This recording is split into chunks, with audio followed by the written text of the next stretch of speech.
नमस्कार साथियों, आप सभी का स्वागत है आपके अपने YouTube channel HSSC think tank पर। तो आप सभी को पता है भाई 56-57 में कुछ नए सब्जेक्ट दे रखे हैं जिनसे एग्ज़ाम में क्वेश्चन पुट होंगे। तो वो मैं बता दूं आपको, disaster management, rural marketing, insurance, economic survey, तो कुछ ऐसे सब्जेक्ट हैं। तो उनमें से एक रूरल मार्केटिंग, जिस पर हम एक वीडियो बना चुके हैं, उस वीडियो का आपकी तरफ से काफ़ी अच्छा रिस्पॉन्स आया। उम्मीद करता हूँ उस वीडियो से आप ये समझ गए होंगे कि ग्रामीण विपणन, रूरल मार्केटिंग क्या चीज़ है। ठीक है, मैंने अच्छे तरीके से समझाया है। अगर जिस किसी साथी ने वो वीडियो नहीं देखी है तो भाई जाके देख लो रूरल मार्केटिंग की। आज हमारी सेकंड वीडियो होगी और 2 वीडियो में हम इसको कंप्लीट कर देंगे। जो भी क्वेश्चन बन सकते हैं यहाँ से, उन सभी क्वेश्चनों को डिस्कस करेंगे।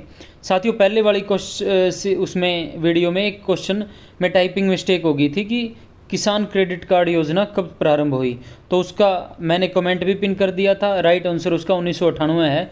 ऑप्शन में 1988 थी, तो 1988 था तो याद नहीं रहा वो, तो उसके लिए सॉरी आपसे। तो आज की वीडियो हमारी रूरल मार्केटिंग की सेकंड पार्ट है, ग्रामीण विपणन के बारे में पढ़ेंगे। तो आपको वीडियो को ज़्यादा से ज़्यादा लाइक करना साथियों, अपने साथियों के पास शेयर करना और चैनल को ज़्यादा से ज़्यादा सब्सक्राइब करना है। साथियों, आपके लिए कंटेंट मैं इकट्ठा करता हूं तो काफ़ी समय लगता है। आपको पता है मेरा भी एग्ज़ाम है 56-57 का, तो आपका सपोर्ट बनना, यानी आपको सपोर्ट करना होगा साथियों। जो भी साथी वीडियो को देख रहा है उसको लाइक अवश्य करनी चाहिए वीडियो, ठीक है। तो आज के पहले क्वेश्चन की तरफ बढ़ते हैं। निम्नलिखित में से कौन सुविधाजनक वस्तुओं का उदाहरण नहीं है? ऑप्शन ए चाय, बी समाचार पत्र, सी कॉफ़ी, 4 शर्ट, 5 इनमें से कोई नहीं। तो सुविधाजनक वस्तुओं का उदाहरण इसमें से शर्ट नहीं है, बाकी चाय, समाचार पत्र आपके सुविधाजनक वस्तुओं में आते हैं। बढ़ते सेकंड क्वेश्चन की तरफ। मार्केटिंग मिक्स में 4P का तात्पर्य क्या है? ऑप्शन ए उत्पाद, बी मूल्य, ऑप्शन 1 उत्पाद मूल्य स्थान प्रचार, बी उत्पाद मूल्य नीति स्थान, सी स्थान लोग उत्पाद प्रचार, डी उपरोक्त सभी, 5 इनमें से कोई नहीं। तो इस क्वेश्चन का जो राइट आंसर है वो है आपका 1, यानी इसका जो है 4P का अर्थ है आपका प्रोडक्ट, प्राइस, प्लेस और प्रचार को क्या बोलते हैं? पब्लिसिटी, ठीक है। तो ये इसका राइट आंसर है। बाजार विभाजन में निम्नलिखित में से कौन सा एक आर्थिक घटक नहीं है? ऑप्शन ए आयु, बी लिंग, सी 1 व 2 दोनों, 4 आय स्तर।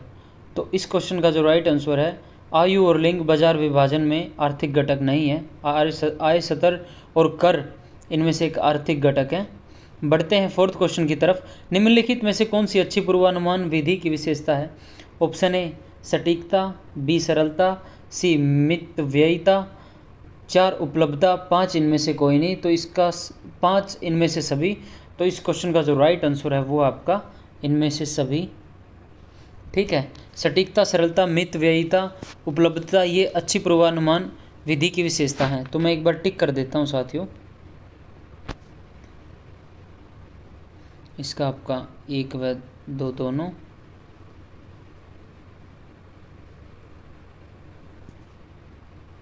इसका आपका प्रोडक्ट, प्राइस, पैलेस और पब्लिसिटी, इसका आपका 4 शर्ट। अब बढ़ते हैं नेक्स्ट क्वेश्चन की तरफ। वह व्यक्ति जो अंततः खरीद निर्णय के किसी भाग या संपूर्ण को निर्धारित करता है उसे कहा जाता है? ऑप्शन ए निर्णायक, बी क्रेता, सी उपयोगकर्ता, डी प्रभावित करने वाला, 5 इनमें से कोई नहीं। तो इस क्वेश्चन का जो राइट आंसर आपका वो है निर्णायक बोला जाता है, जो खरीद निर्णय के किसी भाग या संपूर्ण को निर्धारित करता है, ठीक है। बढ़ते हैं 6th क्वेश्चन की तरफ। जब एक फर्म अपने कारोबार का हिस्सा दूसरे को बेचती है तो उसे क्या कहा जाता है? ऑप्शन ए विविधीकरण, 2 विनिवेश, 3 छटाई, 4 रणनीति, 5 संयुक्त उद्यम। तो विनिवेश, जब एक फर्म अपने कारोबार का हिस्सा दूसरे को बेचती है तो उसे विनिवेश कहा जाता है।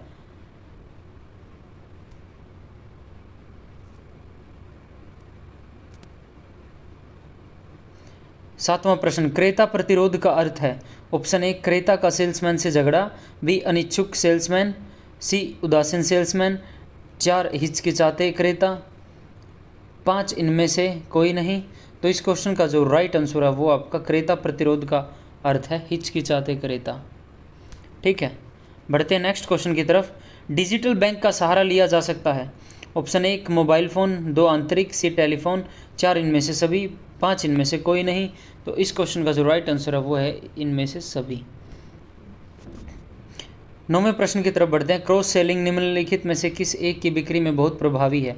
Option 1 debit card, 2 credit card, C आंतरिक बैंकिंग, 4 ऑटो लोन, 5 इनमें से सभी। तो इस क्वेश्चन का जो राइट आंसर है वो आपका 5 इनमें से सभी। क्रॉस सेलिंग में डेबिट कार्ड, क्रेडिट कार्ड, आंतरिक बैंकिंग, ऑटो लोन बिक्री बहुत प्रभावी है। डेबिट कार्ड के लिए लक्षित बाजार है सभी मौजूदा खाताधारक, सभी सेल्स व्यक्ति, सभी एनआरआई, 4 सभी एचएनआई। तो इस क्वेश्चन का जो राइट आंसर है वो आपका डेबिट कार्ड के लिए सुरक्षित लक्षित बाजार है सभी मौजूदा धारक, ठीक है, खाता धारक।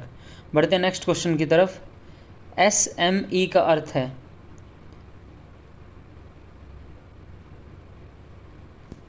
तो इस क्वेश्चन का जो राइट आंसर है ऑप्शन 1 लघु और मध्यम उद्योग, बी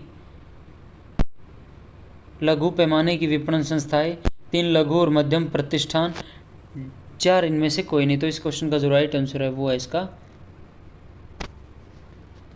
लघु और मध्यम उद्योग।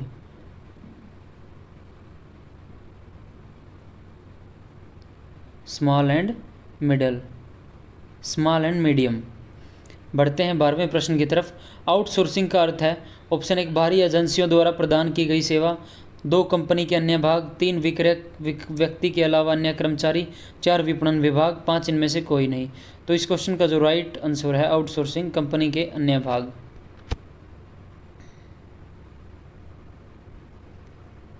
ठीक है, बढ़ते हैं 13वें प्रश्न की तरफ।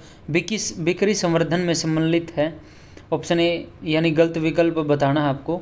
उत्पादक जागरूकता का निर्माण, रुचि पैदा करना, सवरशैली प्रदान करना, नया उत्पाद डिज़ाइन करना, 5 इनमें से कोई नहीं। तो इस क्वेश्चन का जो राइट आंसर है इसमें गलत विकल्प जो है आपका नया उत्पाद डिज़ाइन करना, इसका संबंध बिक्री संवर्धन से नहीं है।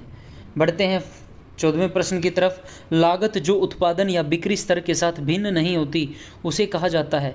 ऑप्शन ए निश्चित लागत, 2 परिवर्तनीय लागत, 3 मानक लागत, 4 स्वतंत्र लागत, 5 इनमें से कोई नहीं। तो लागत जो उत्पादन या बिक्री स्तर के साथ भिन्न नहीं होती उसे निश्चित लागत कहा जाता है। बढ़ते हैं नेक्स्ट क्वेश्चन की तरफ।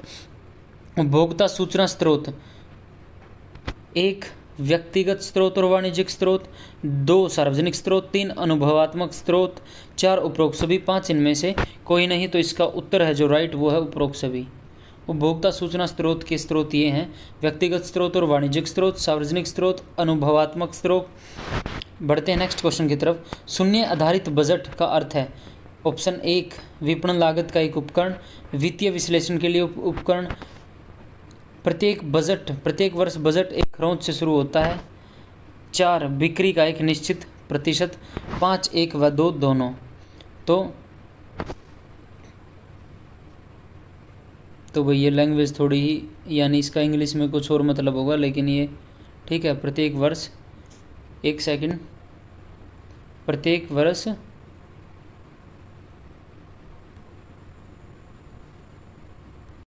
तो भाई शून्य आधारित बजट क्या होता है आपका, जब एक बजट जो है जिसमें सभी खर्चों को शून्य से शुरू करके एक नई अवधि या वर्ष के लिए, ठीक है, स्टार्ट किया जाता है, ठीक है, उचित ठहराया जाता है, बजाय कि पिछले बजट से शुरू करने और आवश्यकता अनुसार उसे समायोजित करने। और इसके जनक जो है शून्य आधारित बजट के वो पीटर पायर थे। तो इसमें थोड़ा आपको पता है तो टाइपिंग में ये गलती हो रही है, तो शून्य आधारित बजट मैंने आपको बता दिया। अब बढ़ते हैं नेक्स्ट क्वेश्चन की तरफ। विपणन का दीर्घकालिक उद्देश्य है ऑप्शन 1 ग्राहक संतुष्टि, 2 लाभ अधिकतमीकरण, 3 लागत में कटौती, 4 ग्राहक संतुष्टि के साथ लाभ अधिकतमीकरण, 5 इनमें से कोई नहीं। तो इस क्वेश्चन का राइट आंसर आपका ग्राहक संतुष्टि के साथ लाभ अधिकतमीकरण, ठीक है, यानी एक लाभ भी हो जाए आपको अच्छा और ग्राहक को संतुष्टि भी मिल जाए जो आपको प्रोडक्ट बेच रहे हो, ठीक है। निम्नलिखित में से कौन सा आय वितरण में समानता के लिए सांख्यिकी संकेतक है? ऑप्शन 1 गिनी गुणांक, 2 मूल्य सूचकांक, 3 जीएनपी, 4 जीडीपी, 5 इनमें से कोई नहीं। तो इस क्वेश्चन का जो राइट आंसर है गिनी गुणांक जो है आपका आय वितरण में समानता के लिए सांख्यिकी संकेतक है। 19वां प्रश्न, अल्पकालिक नियोजन पर ध्यान केंद्रित करता है। ऑप्शन 1 कार्यात्मक योजनाएं, 2 दीर्घकालिक उद्देश्य, 3 विशिष्ट लक्ष्य, 4 1 व 3 दोनों, 5 इनमें से कोई नहीं। तो भाई अल्पकालिक जो नियोजन पर ध्यान केंद्रित करता है वो आपका कार्यात्मक योजनाएं और विशिष्ट लक्ष्य, ठीक है। तो 1 व 3 दोनों आएगा इसका आंसर। बढ़ते हैं नेक्स्ट क्वेश्चन की तरफ। विपणन की दृष्टि से दृष्टिकोण को सबसे अच्छी तरह से परिभाषित किया जा सकता है। ऑप्शन 1 विक्रेता का अशिष्ट व्यवहार, 2 उपभोक्ता का अशिष्ट व्यवहार, 3 उपभोक्ता की मानसिक स्थिति, विपणन कार्यकारी का अहंकार, 5 इनमें से कोई नहीं। तो इस क्वेश्चन का जो राइट आंसर है उपभोक्ता की मानसिक स्थिति जो है विपणन की दृष्टि से दृष्टिकोण को सबसे अच्छी तरह से परिभाषित करता है। तो साथियों ये सब्जेक्ट ऐसा है आप कॉमन सेंस यूज़ करके भी यानी ऑप्शनों को नेग्लेक्ट करके आप क्वेश्चन सही कर सकते हो, ठीक है। एक आपको गाइडेंस की ज़रूरत है वो आपको मिल रही है। तो भाई ये क्वेश्चन मैंने जानबूझ के पुट किया है। जिस साथी ने पहली वीडियो देखी है वहाँ पे ये टाइपिंग मिस्टेक हो गई थी। किसान क्रेडिट कार्ड योजना कब स्टार्ट होती है? Option A 1988, B 1998, C 2008, D 2018। तो किसान क्रेडिट कार्ड योजना जो आपकी 1998 से स्टार्ट होती है। पहले 1988 जो गलती से हो गया साथियों उसमें। 22वां प्रश्न, जस्ट इन टाइम तकनीक दुनिया भर में व्यापक स्वीकृति प्राप्त कर रही है। इस तकनीक को सबसे पहले कहाँ पेश किया गया? Option A Bharat, 2 America, 3 Japan, 4 इनमें से कोई नहीं, 5 इनमें से सभी। तो भाई जापान में ये जो है जस्ट इन टाइम तकनीक सबसे पहले पेश की गई। बढ़ते हैं 23वें प्रश्न की तरफ। किसी दिए गए ब्रांड के प्रति उपभोक्ताओं की प्रतिबद्धता के स्तर को कहा जाता है? ऑप्शन ए ब्रांड इक्विटी, 2 ब्रांड नाम, 3 ब्रांड निष्ठा, 4 इनमें से कोई नहीं, 5 इनमें से सभी। तो इस क्वेश्चन का जो राइट आंसर है वो आपका ब्रांड निष्ठा बोला जाता है इसको, यानी ब्रांड के प्रति उपभोक्ताओं की प्रतिबद्धता के स्तर को। बढ़ते हैं 24वें प्रश्न की तरफ। चयनित उम्मीदवारों को विशिष्ट नौकरियां और कार्य स्थान सौंपना कहलाता है? ऑप्शन ए प्लेसमेंट, बी भर्ती, 3 स्थानांतरण, 4 पदोन्नति, 5 सभी। तो भाई प्लेसमेंट बोला जाता है इसको, यानी इसकी जैसे उस कंपनी में प्लेसमेंट लग गई, ठीक है। तो चयनित उम्मीदवारों को विशिष्ट नौकरियां और कार्य स्थान सौंपना प्लेसमेंट कहलाता है। 25वां प्रश्न, एक पार्षद के रूप में एक कार्मिक प्रबंधक कर्मचारियों के प्रति नैतिक दायित्वों के बारे में प्रबंधन को याद दिलाता। ऑप्शन यानी एक पहला था ये, एक पार्षद के रूप में एक कार्मिक प्रबंधक कर्मचारियों के प्रति नैतिक दायित्वों के बारे में प्रबंधन को याद दिलाता है, कर्मचारियों को प्रोत्साहित करता है, श्रम और प्रबंधन के बीच विवादों को सुलझाने का प्रयास करता है, इनमें से सभी, 5 इनमें से कोई नहीं। तो इस क्वेश्चन का जो राइट आंसर है कर्मचारियों को प्रोत्साहित करता है भाई। बढ़ते हैं नेक्स्ट क्वेश्चन की तरफ। सूचना प्रणाली प्रबंधन की सहायता कर सकती है? ऑप्शन 1 सूचना प्रदान करके, बी आंतरिक स्रोतों पर डेटा प्रदान करना, 3 निर्देशन, 4 उपरोक्त सभी, 5 इनमें से कोई नहीं। तो इस क्वेश्चन का जो राइट आंसर है वो आपका उपरोक्त सभी। सूचना प्रणाली प्रबंधक की सहायता जो है सूचना प्रदान करके, आंतरिक स्रोतों पर डेटा प्रदान करना और निर्देशन सहायता कर सकती है भाई। वेयर हाउस प्रबंधन में शामिल नहीं है। ऑप्शन ए स्थान निर्धारण, 2 stock layout, 3 stock design, 4 stock placement, 5 order picking प्रक्रिया। तो भाई वेयर हाउस प्रबंधन में ऑर्डर पिकिंग प्रक्रिया संबंध शामिल नहीं है। बढ़ते हैं नेक्स्ट क्वेश्चन की तरफ। एक विज्ञापन तकनीक जहां विपणक किसी विशेष खंड में एक विशिष्ट भूमिका निभाता उसे कहा जाता है? ऑप्शन 1 मास मार्केटिंग, 2 आला विपणन, 3 रणनीतिक विपणन, 4 संचार विपणन, 5 इनमें से कोई नहीं। तो भाई इसे आला विपणन बोला जाता है। एक विपणन तकनीक जहां विपणक किसी विशेष खंड में एक विशिष्ट भूमिका निभाता है तो उसे आला विपणन कहा जाता है। बढ़ते हैं नेक्स्ट क्वेश्चन की तरफ। DSA का अर्थ क्या है? तो ऑप्शन 1 जिला बिक्री प्रभारी प्राधिकरण, 2 प्रत्यक्ष बिक्री एजेंट, वितरक और बिक्री एजेंट, 4 इनमें से कोई नहीं, 5 इनमें से सभी। तो भाई DSA क्या होता है? डायरेक्ट सेलिंग एजेंट, ठीक है। बिक्री भाषा में रूपांतरण का अर्थ है? ऑप्शन ए खरीदार को विक्रेता में परिवर्तित करना, विक्रेता को खरीदार में परिवर्तित करना, संभावना को ग्राहक में परिवर्तित करना, 4 इनमें से सभी। तो इस 5 इनमें से कोई नहीं। तो इस क्वेश्चन का जो राइट आंसर है संभावना को ग्राहक में परिवर्तित करना, ठीक है। यानी कोई सामान लेने आ रहा है, उसकी इच्छा नहीं है, लेकिन आप एक इस तरीके से मार्केटिंग करते हो उस वस्तु की ठीक है, उसको चाहे कुछ ऑफर दे के, प्रलोभन दे के, यानी वो ग्राहक बन जाता, उस वस्तु को लेने के लिए तैयार हो जाता, तो उसे रूपांतरण बोला जाता है। बढ़ते हैं नेक्स्ट क्वेश्चन की तरफ। बैंक मार्केटिंग को माना जाता है ऑप्शन 1 लेन देन विपणन, 2 सेवा विपणन, 3 इंडोर विपणन, 4 इनमें से सभी। तो इस क्वेश्चन का जो राइट आंसर है वो है सेवा विपणन। बढ़ते हैं नेक्स्ट क्वेश्चन की तरफ। लीड्स किसके द्वारा प्रदान की जाती है? ऑप्शन 1 मित्र रिश्तेदार, 2 वेबसाइट, 3 निर्देशिकाएं, 4 इनमें से सभी, 5 इनमें से कोई नहीं। तो इस क्वेश्चन का जो राइट आंसर है वो है उपरोक्त सभी। लीड्स इन सभी के द्वारा प्रदान की जाती है। मार्केटिंग है गलत विकल्प बताना भाई, एक प्राचीन अवधारणा, एक आधुनिक अवधारणा, एक सतत मामला, एक टीम प्रयास, 5 इनमें से कोई नहीं। तो भाई एक मार्केटिंग एक प्राचीन अवधारणा नहीं है। ऑप्शन ए जो एक आपका राइट आंसर है। 34वें प्रश्न की तरफ बढ़ते हैं। बैंक के साथ ग्राहक का संबंध इससे प्रभावित होता है। ऑप्शन 1 ग्राहक का रवैया, बैंक स्टाफ का रवैया, 3 विक्रेता का रवैया, 4 अच्छी सेवा, डी यानी 5 ये सभी। तो भाई बैंक के साथ ग्राहक का संबंध ये इन सभी चीज़ों से प्रभावित होता है भाई, ठीक है। यानी ग्राहक का रवैया कैसा है, बैंक स्टाफ जो बैंक में कर्मचारी कर रहे हैं उनका रवैया ग्राहक के साथ कैसा है, विक्रेता का जो यानी जो कोई भी बैंक की यानी पॉलिसी बेच रहा है तो वो उसका रवैया भी मायने रखता है, और बैंक कैसी सेवा दे रहा है, ठीक है, सर्विसेज कैसी हैं बैंक की, तो ये सभी प्रभावित करते हैं भाई। 35वां प्रश्न। बैंक काउंटरों के अलावा डिलीवरी चैनल है। Option A ATM, B internet banking, 3 mobile banking, 4 tele banking, 5 उपयोग सभी। तो ये सभी है भाई इसका उत्तर, उपयोग सभी। Mobile banking, tele banking, ATM, internet banking, ये सभी डिलीवरी चैनल है भाई बैंक काउंटरों के अलावा। बिक्री प्रक्रिया का अनुक्रम है लीड जनरेशन, कॉल, प्रस्तुति और बिक्री। बिक्री, प्रस्तुति, lead generation, call. 3 lead generation, call, बिक्री और प्रस्तुति। 4 कोई अनुक्रम आवश्यक नहीं है, 5 इनमें से कोई नहीं। तो बिक्री प्रक्रिया का अनुक्रम क्या है भाई? लीड जनरेशन, कॉल, प्रस्तुति और बिक्री, ठीक है। तो बढ़ते हैं नेक्स्ट क्वेश्चन की तरफ। स्वचालित टेलर मशीन बैंकिंग उद्योग के लिए नवाचार है। सेवा उद्योग के संदर्भ में यह मार्केटिंग मिश्रण के तत्व में एक नवाचार है। ऑप्शन 1 मूल्य निर्धारण, 2 प्रचार, 3 वितरण, 4 उत्पाद, 5 इनमें से कोई नहीं। तो इस क्वेश्चन का जो राइट आंसर है वो आपका भाई वितरण यानी डिस्ट्रीब्यूशन। बढ़ते नेक्स्ट क्वेश्चन की तरफ। एक ब्रांड को सबसे अच्छी तरह से परिभाषित किया जाता है। ऑप्शन 1 पंजीकृत डिजाइन या प्रतीक जो उत्पाद पर प्रदर्शित होता है। संबंधित शब्दों का समूह जो उत्पाद का वर्णन करता है। नाम, प्रतीक, डिजाइन या इनका संयोजन जो विक्रेता के उत्पाद की पहचान करता है। 4 कॉपीराइट शब्द जो निर्माता के विशेष स्वामित्व देता है। 5 उत्पाद के निर्माता का नाम।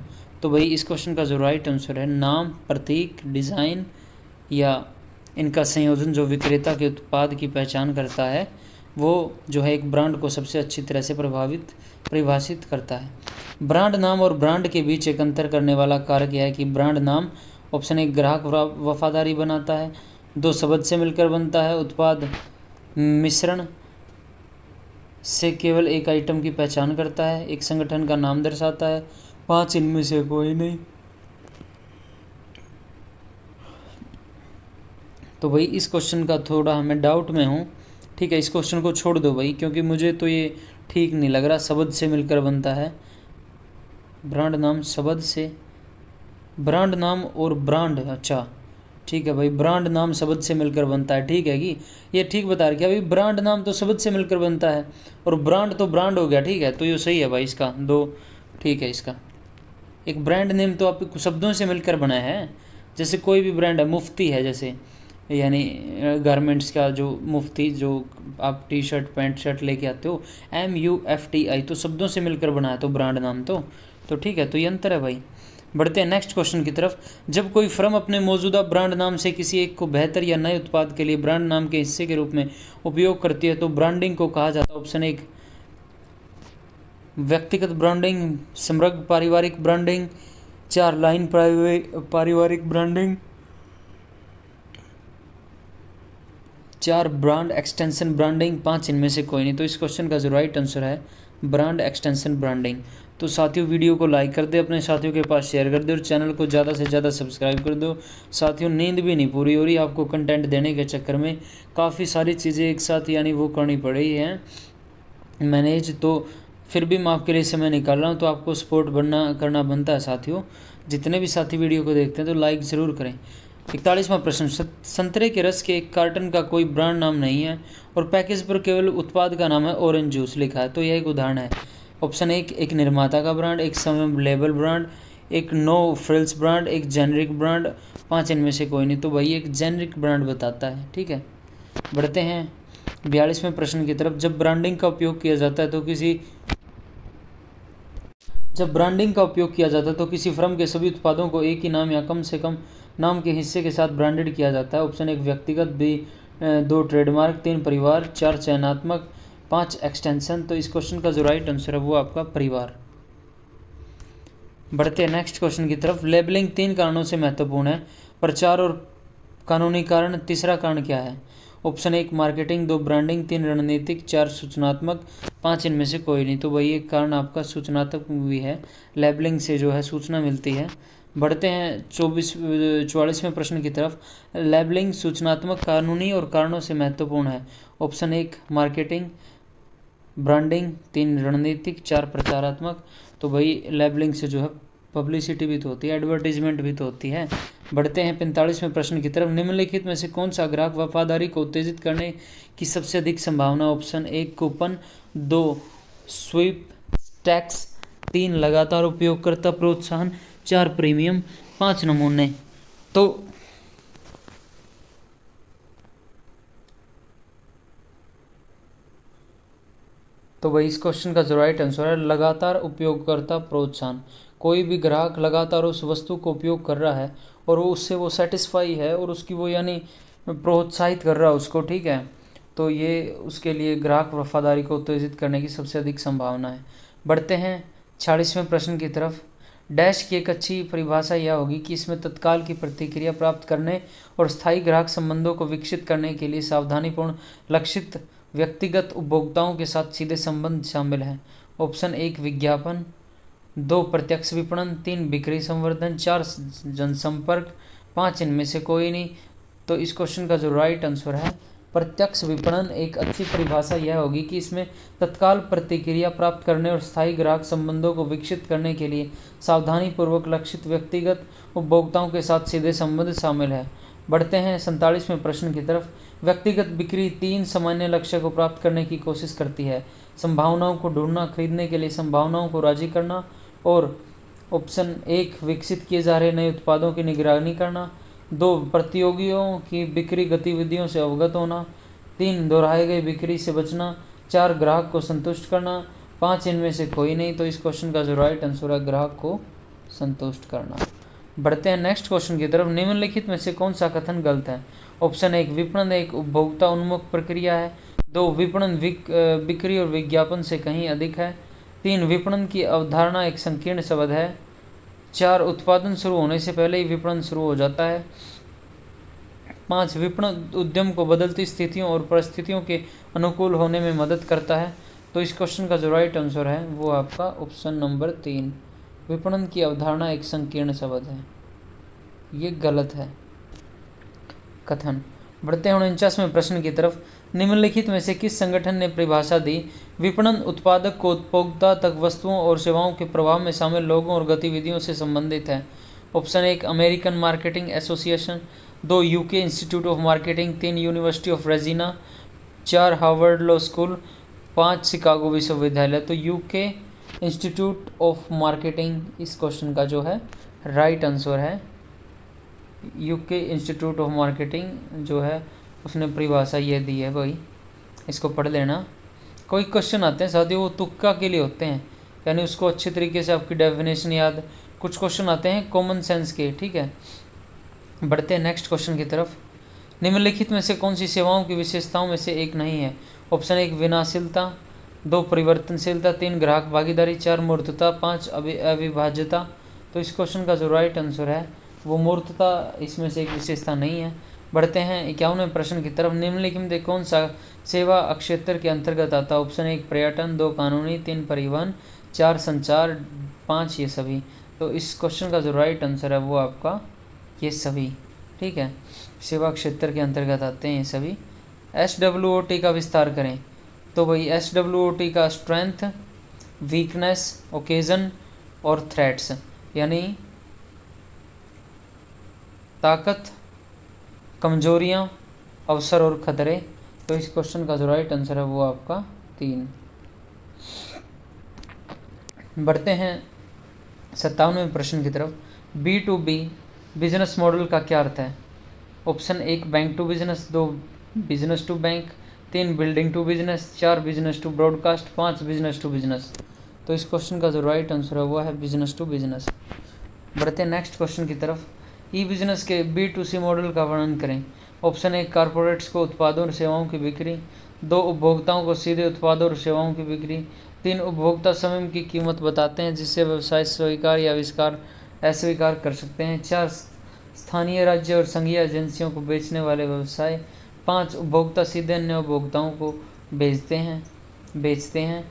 तो भाई जो इसका राइट आंसर है वो आपका ऑप्शन नंबर 2, उपभोक्ताओं को सीधे उत्पादों और सेवाओं की बिक्री।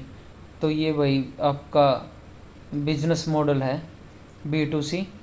तो बढ़ते हैं नेक्स्ट क्वेश्चन की तरफ। टेली मार्केटिंग का एक रूप है।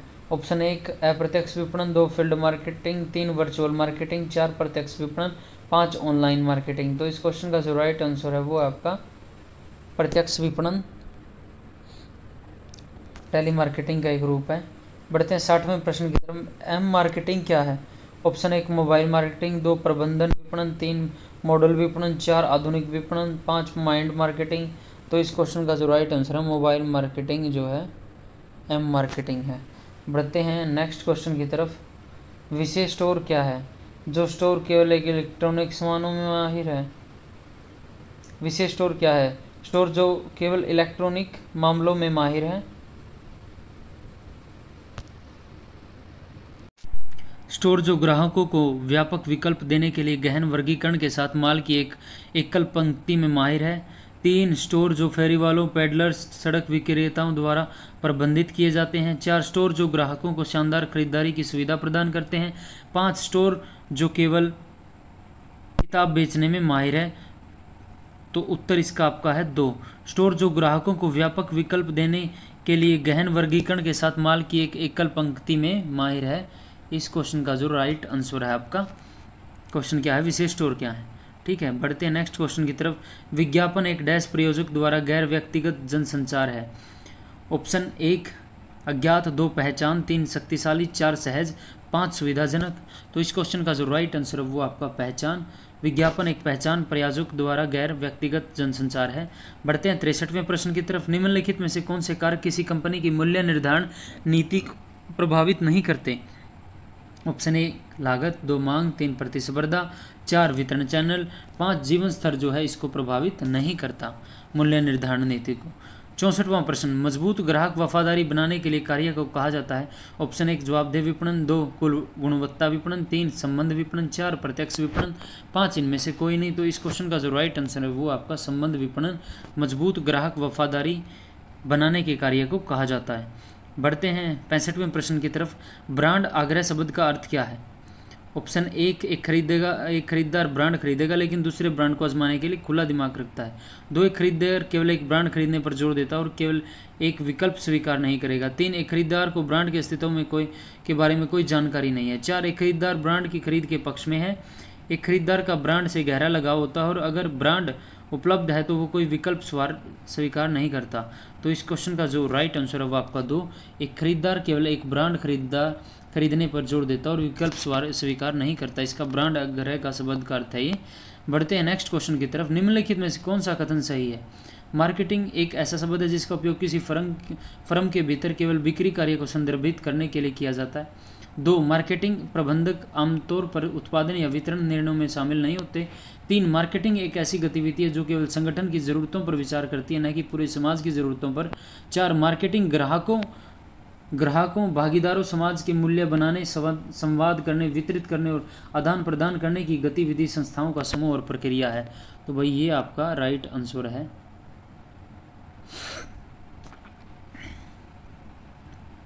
बढ़ते हैं नेक्स्ट क्वेश्चन की तरफ। एक अच्छा उत्पाद खुद बिक जाएगा वाक्यांश द्वारा संक्षेपित एक विपणन दर्शन डैश अवधि की विशेषता। ऑप्शन ए उत्पादन, 2 बिक्री, 3 विपणन, 4 संबंध, 5 इनमें से कोई नहीं। तो भाई इसका राइट आंसर है उत्पादन। बढ़ते हैं नेक्स्ट क्वेश्चन की तरफ। निम्नलिखित में से किस कारक ने उत्पादन अवधि से बिक्री अवधि में संक्रमण में योगदान दिया? ऑप्शन ए उपभोक्ता मांग में वृद्धि, 2 अधिक परिष्कृत उत्पादन तकनीक, 3 शहरीकरण में वृद्धि, 4 महामंदी, 5 इनमें से कोई नहीं। तो इस क्वेश्चन का जो राइट आंसर है अधिक परिष्कृत उत्पादन तकनीक कारक ने उत्पादन अवधि से बिक्री अवधि में संक्रमण में योगदान दिया है। बढ़ते हैं नेक्स्ट क्वेश्चन की तरफ। एक डैश अभिविन्यास वाला संगठन यह मानता है कि ग्राहक उन उत्पादों को खरीदने का विरोध करेंगे जिन्हें आवश्यक नहीं माना जाता। ऑप्शन 1 उत्पादन, 2 विपणन, 3 संबंध, 4 बिक्री, 5 इनमें से कोई नहीं। तो भाई इस क्वेश्चन का जो राइट आंसर है वो आपका बिक्री। 17वें प्रश्न की तरफ बढ़ते हैं। संबंध में विपणन फर्म डैश के साथ डैश संबंधों पर ध्यान केंद्रित करती है। तो इस क्वेश्चन का जो राइट आंसर है वो आपको दीर्घवर्त जो है संबंध में विपणन फर्म दीर्घावधि के साथ ग्राहक और आपूर्तिकर्ता के संबंधों पर ध्यान केंद्रित करती है। बढ़ते हैं नेक्स्ट क्वेश्चन की तरफ।